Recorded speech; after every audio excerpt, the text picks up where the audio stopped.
It's Judgment Day on Great British Menu. The prize, a place in the national final. 3 of Northern Ireland's top chefs have been battling for the honour of cooking at the People's Banquet, the ultimate street party. Former champion Richard Corrigan has been scoring their dishes all week. It was down to the wire going into yesterday's dessert course, where it all came down to one single devastating point. Brian, unfortunately, I will be asking you to leave the competition. Okay. Today, Chris Fearn and Chris Bell are going head-to-head in front of the judges, each of them hoping to deliver a knockout blow. I believe there's only one winner here today that has followed the brief properly, and I believe that's me. And I really want to win this. The competition is going to be fierce.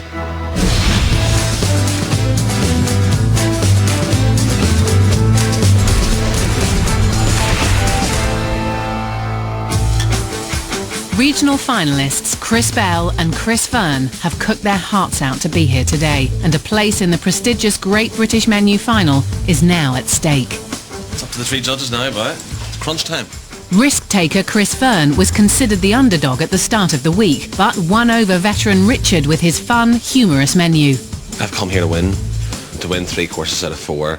I mean, I'm up the floor with the boys, like, you know what I mean? So now I have to do it again with Chris and get the judges' vote and go on to the final.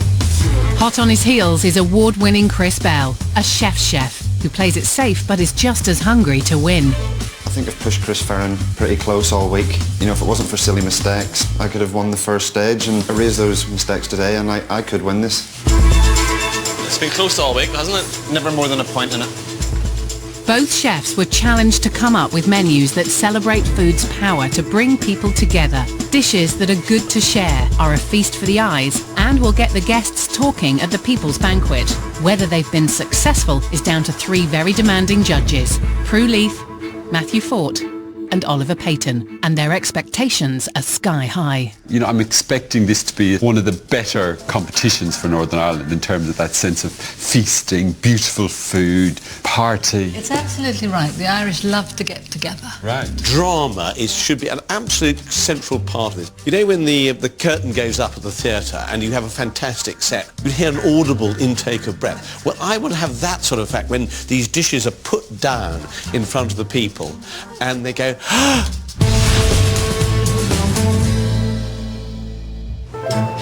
Today, Chris Fearn and Chris Bell start afresh with a clean slate and 3 discerning palates to please. I think the hardest thing about this competition is knowing exactly what the judges want, but have we met the brief?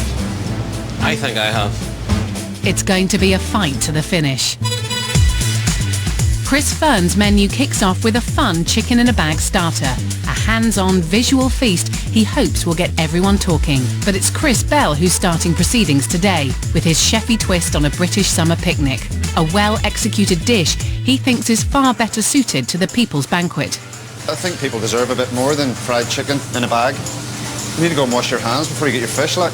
Are you too much of a food snob to eat with your fingers? Not a food snob, but I do like a knife and fork. And so might the banquet's 100 guests. I've got confidence in this. Richard said it was a little bit safe. I don't think it is safe. I think it represents this year's brief. Determined to let his award-winning cooking skills do the talking, Chris Bell tops his potted chicken with chicken liver parfait, puts the finishing touches to the cheese and onion quiche, and fills his hamper with his pickles and bread. Here we go.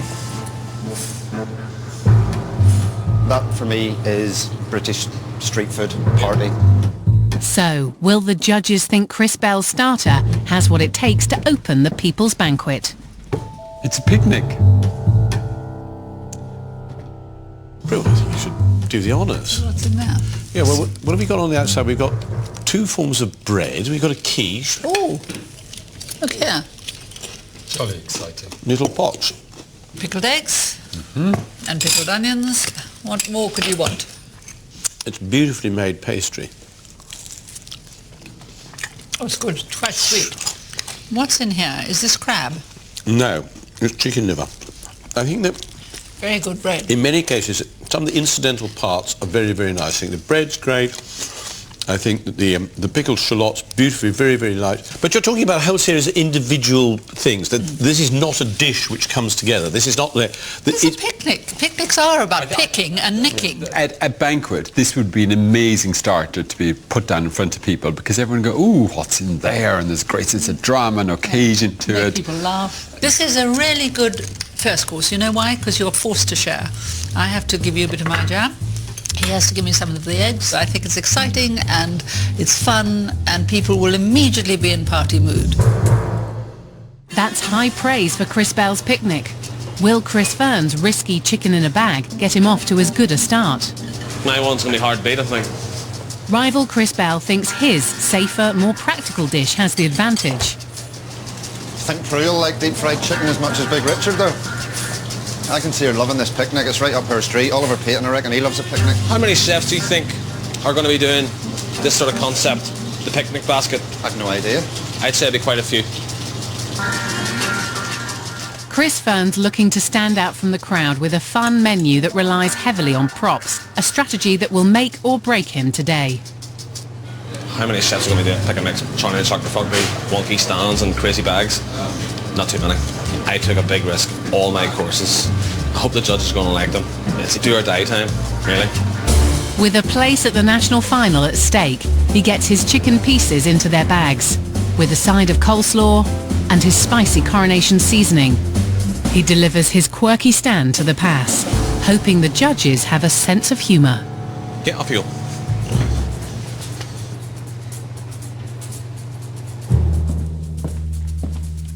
Will they think Chris Fern's chicken in a bag a worthy contender for a street party feast? Season, shake and curry on. Little finger bowl.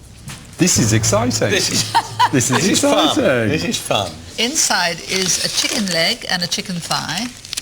And it smells slightly sweet, slightly spicy and slightly smoky. Absolutely lovely. And we've got to close it up and give it a good shake. Oh, I see. So I think I put all of it on.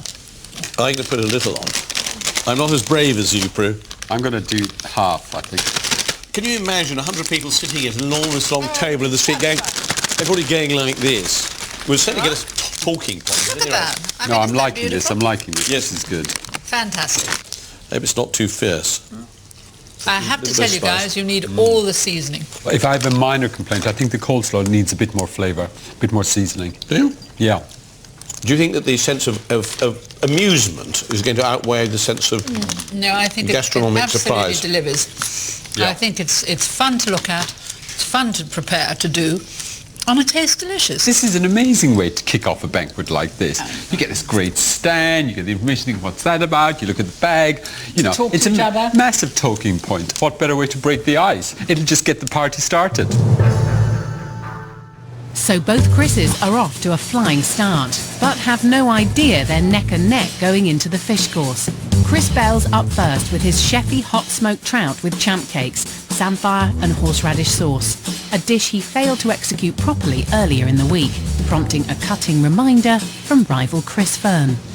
Watch the old bones, yeah? And bones aren't his only potential hazard. He's smoking his trout for longer, something Chris Fern thinks is a big mistake. I think the first time you did it, for me, I thought it was just enough smoke.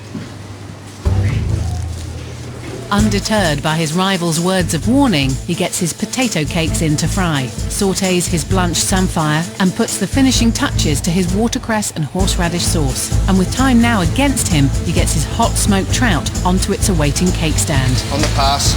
Light the gun.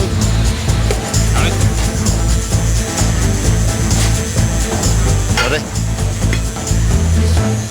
Go. Okay, quickly. It's an important one. Thanks. That was hard. So can the judges see Chris Bell's trout in pride of place at the People's Banquet? Go on, Prue. Go on, Well, take I the don't know top what- off. The beast. Yes, all right, are you Let's see ready? this. We're 1, gonna 2, let the 3. smoke up.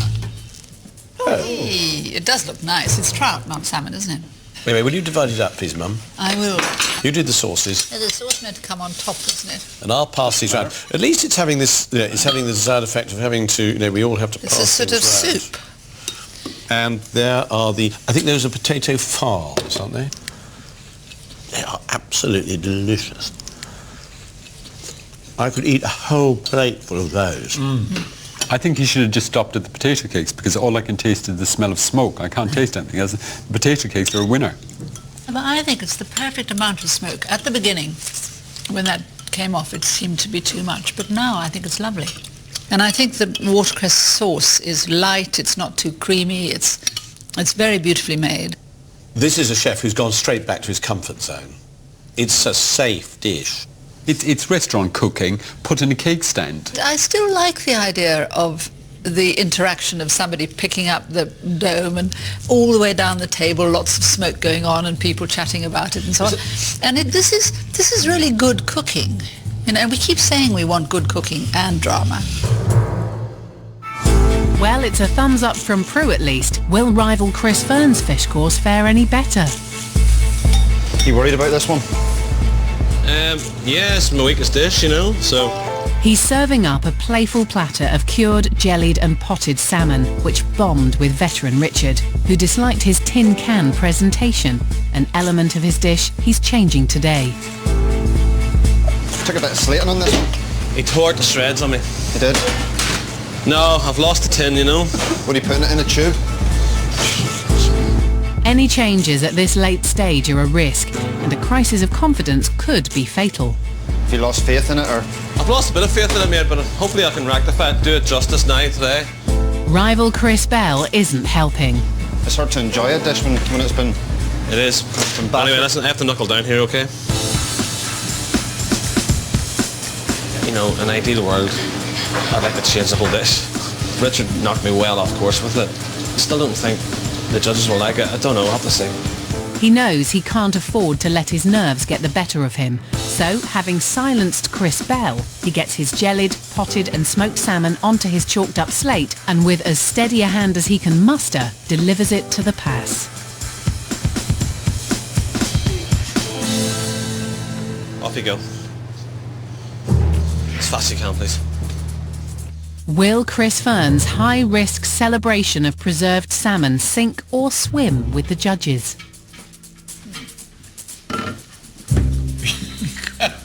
Spud bread. It's got messages all over it. Let's go. Well, it's clearly a hymn to salmon, isn't it? You've got potted salmon, you've got, oh, thank you, you've got a bit of cooked salmon in there with, what's on top there? Green. Like green caviar. Cucumber. Cucumber Oh, relish. that's really clever, isn't it? Beautiful Look at smell. that. It's so Look at that. fresh. Good? Really yummy. The smoked salmon and potato is an absolute winner. It is very delicate. And the potted salmon, how do you feel about that?